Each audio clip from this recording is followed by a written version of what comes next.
The doctor said, "You need rest," and then closed the door. The sound was soft but final, like a curtain being drawn between two acts of a life that had forgotten how to pause. Daniel lay still beneath the sterile white sheets, listening to the faint hum of the air conditioner and the rain tapping against the hospital window. He felt both heavy and hollow, his body spent, his mind unwilling to rest even when his heart demanded peace. At 32, Daniel looked older than his years. Weeks of sleepless nights, skipped meals, and relentless deadlines had blurred the line between exhaustion and existence. His husband, Ethan, had noticed but said little.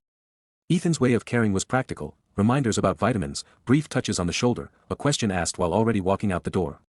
It wasn't cruelty, it was distance disguised as normalcy. Daniel's breakdown hadn't been dramatic. No collapse, no ambulance siren. Just a quiet surrender one morning, his hands trembling over his laptop until the screen blurred into light. The next thing he remembered was Ethan's voice calling the clinic, then the blur of fluorescent halls. Now he was here, confined to a private room that smelled faintly of antiseptic and lavender detergent. The chart by his bed said, stress-induced exhaustion. He thought it sounded like something people got over. He wasn't sure he would. The first time Dr. Lucas Hale entered the room, Daniel thought he was another nurse. There was nothing showy about him, navy scrubs, plain wristwatch, calm eyes behind rimless glasses. His voice carried the unhurried tone of someone who measured his words as carefully as his pulse readings. "Daniel Wright?" he asked gently, checking the wristband. "Yes," Daniel replied, his throat dry. "I'm Dr. Hale. I'll be monitoring your recovery." The word recovery sounded foreign, like something belonging to another man. Still, Daniel nodded. Lucas smiled briefly, the kind of smile that stayed in his eyes long after his lips stopped moving. He adjusted Daniel's blanket, checked the monitors, and began with the usual questions: diet, sleep, anxiety triggers. Each answer Daniel gave sounded smaller than the truth. Lucas didn't push. He only listened, with a patience that made Daniel feel unexpectedly seen. Over the next few days, routine became rhythm. Lucas visited every morning and sometimes late in the evening. His presence brought a quiet steadiness that the room lacked when he was gone. He didn't hover, didn't intrude, he simply existed with a kind of grace that made silence feel safe. They began to talk beyond the clipboard.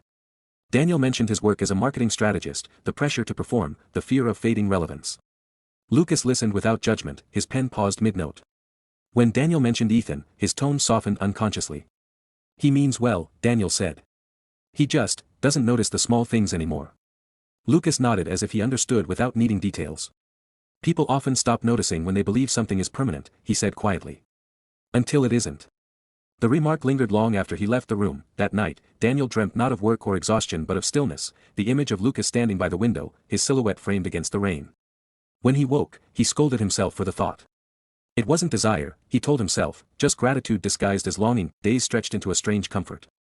Lucas would check his vitals, share brief stories of hospital absurdities, and occasionally smile at Daniel's dry humor. Their laughter, small and subdued, filled the sterile space with warmth that shouldn't have belonged there. One afternoon, as sunlight broke through the clouds, Lucas sat by the bed instead of standing. "You're improving," he said, glancing at the monitor. "Your body is resting. That's a good sign." Daniel met his gaze. "What about the rest of me?" Lucas hesitated. The hum of machines filled the pause. "That might take longer," he replied softly. Something shifted then, subtle but unmistakable. The conversation slowed, their breaths fell into the same rhythm, and the air felt charged with an unspoken question neither dared voice. When Lucas finally stood, he straightened Daniel's pillow unnecessarily, as if needing an excuse to linger. "Try to sleep," he said. Daniel nodded, his chest tight with something he couldn't name. Lucas turned toward the door. The light caught his face for a moment, kind, tired, almost human in its own fragility. Then he stepped out and closed the door gently behind him. The sound was soft again, but it stayed. Daniel stared at the empty space where he had stood, aware that something had shifted, something small yet irreversible. For the first time in months, he didn't want to rest. He wanted to feel alive. Rain fell in slow, deliberate sheets, coating the city in a restless shimmer. I pulled my jacket closer and quickened my pace, my thoughts trailing somewhere between exhaustion and quiet resentment. It was past 10 when I left the office, another late night of campaigns, revisions, and the hollow comfort of professional success. The streets were nearly empty, save for the hum of passing cars and the occasional umbrella tilting against the wind. My name is Ethan, 35, married, successful, at least by every measurable standard. Yet, lately, I've felt like a ghost in my own life. Daniel, my husband, works nights at the hospital. He's gentle, rational, always composed. We used to talk about everything, the future, travel, our little dreams, but lately, we barely share more than polite exchanges between shifts. Our apartment has become an echo chamber of silence, clean and organized, but devoid of warmth. That I was halfway to the corner convenience store when I saw him. A young man sat cross-legged beneath the flickering awning, his hood pulled up, his jeans soaked through. He looked no older than 20, maybe younger. He held a paper cup, half-crushed, trembling slightly in the cold. When our eyes met, he hesitated before speaking. "Excuse me, sir, could you spare some change? I just need a bit for food." His voice was soft, uncertain, like someone apologizing for existing. I stopped, awkwardly patting my coat pockets though I already knew I had no cash. "I don't have money on me," I said, "but if you're hungry, I can buy you something." He blinked, caught off guard, as if no one had said yes before. "Really?" "Yeah," I nodded toward the 24-hour diner across the street. "Come on." We crossed together, rain soaking our shoes.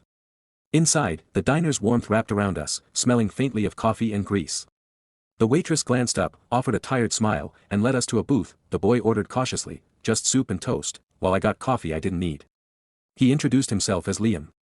He had sharp cheekbones, a thin frame, and eyes the color of dull glass, eyes that seemed older than he was. Between sips, he told me pieces of his story. He'd come to the city months ago after his parents threw him out for being gay. He'd worked a few odd jobs until the money ran out. Some nights, he stayed at shelters, others, he didn't. "It's not so bad," he said, forcing a smile that didn't reach his eyes. "You learn to get used to the cold." I listened, unsure what to say. There was a fragility about him, something both heartbreaking and defiant. He thanked me after every sentence, as though afraid I might change my mind about helping him. When he finished eating, I asked where he planned to sleep. He shrugged. "I'll find somewhere dry. Usually do." The rain outside had turned heavier, drumming against the windows like impatient fingers. I glanced out, then back at him. He looked so small in that booth, clutching the last piece of toast like it was the only thing tethering him to the world. "There's a motel a few blocks down," I offered. "I could cover a night for you." He hesitated, then shook his head. "They're full tonight. Been asking around." He gave a small laugh, brittle but sincere. "Guess I picked the wrong evening to be unlucky." For a moment, neither of us spoke. My conscience whispered warnings, "Don't get involved, don't blur boundaries," but compassion overruled them. I found myself saying words I hadn't planned to say. "You can stay at my place. Just for tonight. I've got a couch." Liam's eyes widened, suspicion flickering before it softened into gratitude. "Are you sure?" "I don't want to." "It's fine," I interrupted, my voice steadier than I felt. "It's just one night." He nodded slowly, almost reverently, as though I'd offered him something sacred. When we stepped outside, the rain had thinned to a mist. The world smelled clean, uncertain that we walked in silence, side by side, our shadows stretching long under the streetlights. I could hear his quiet breathing, the soft shuffle of his shoes against the wet pavement. I told myself it was just kindness, nothing more, but as the city lights blurred in the drizzle, I realized something had shifted, small, unspoken, and dangerously alive, and for the first time in a long while, I didn't want to go home alone.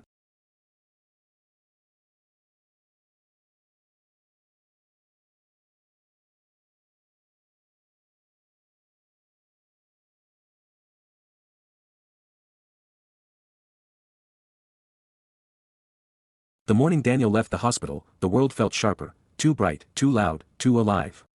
The rain had cleared overnight, leaving the streets slick and silver under a washed-out sky.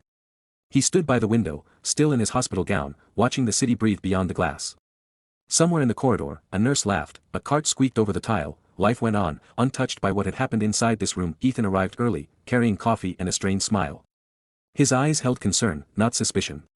"You look better," he said, setting the cup on the table. "I feel better," Daniel replied, the lie sitting easily between them. Ethan talked about work deadlines, about a friend's engagement, about a weekend trip they might take, once you're fully yourself again.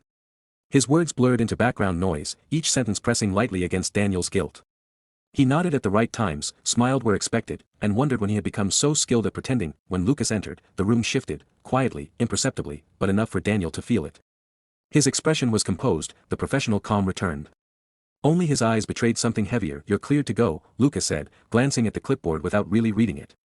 "I've updated your prescriptions. Try to rest for at least 2 weeks before returning to work." Rest. The word felt like a wound reopened. Ethan thanked him warmly, shaking his hand. "You've been incredible." "Really?" Lucas smiled politely. "Just doing my job." His gaze flicked to Daniel for the briefest moment, an entire confession contained in half a heartbeat. As they left, Daniel turned back once. Lucas stood near the window, back to him, writing something on the chart. When he closed the door behind him, the sound was soft, familiar, and final. Back home, the walls felt narrower than before. The house was tidy, well lit, yet it carried an emptiness Daniel couldn't ignore. The couch smelled faintly of Ethan's cologne, the kitchen still held last week's groceries. Everything was the same, but Daniel wasn't. He moved through the rooms like a visitor. Ethan fussed over him, making tea, fluffing pillows, checking on him every few minutes. It should have been comforting, but each gesture only deepened the ache. This was care without intimacy, concern without presence. That night, Daniel lay awake beside Ethan, who had already drifted into sleep. The faint hum of the ceiling fan filled the silence. Daniel turned toward the window, where the moonlight traced soft patterns on the wall. In that quiet, he could almost hear Lucas's voice, low, steady, impossible to forget. Days passed in fragments. Messages from work, calls from friends, polite reassurances that everything would soon return to normal. Daniel smiled through them all, his replies automatic. Inside, something refused to settle. One afternoon, when Ethan was out, Daniel sat at his desk with a blank sheet of paper. He began to write, not knowing why. The words came slowly, hesitant and raw. Dear Lucas, I'm writing this because there's no place in my life where this belongs. You said it couldn't happen again, and I agree. But I can't pretend it didn't matter. You reminded me what it felt like to be seen. You healed me in ways that medicine can't, and broke me in ways that will take longer to mend. He stopped there. The rest wouldn't come. Folding the paper once, he placed it on the desk, stared at it for a long time, then fed it into the small metal tray of the fireplace. The flames caught quickly, curling the edges until the words vanished into smoke. That evening, Ethan asked if he wanted to go out for dinner. Daniel agreed. He smiled, dressed neatly, and walked beside his husband through streets that smelled of rain. On the surface, everything looked intact. Beneath it, something quiet and permanent had shifted. Weeks later, on his way to a meeting, Daniel's car stopped at a red light near the hospital. Through the glass, he saw Lucas crossing the courtyard, sunlight catching the edge of his profile. He was speaking with another patient, a woman in a wheelchair, his expression kind and composed. The sight pierced Daniel with an emotion he couldn't name, something between sorrow and peace. Lucas glanced up briefly, as though sensing eyes on him. Their gazes met, no surprise, no guilt, only understanding. He offered the smallest nod, a silent goodbye. The light turned green. Daniel drove on without looking back. As the hospital disappeared in the rearview mirror, he exhaled slowly, realizing the truth that had been waiting all along: healing doesn't always mean wholeness. Some fractures remain by design, reminders of what was real, if only for a moment. And when he returned home that night, the sound of a closing door echoed faintly in his mind, soft, final, unforgettable.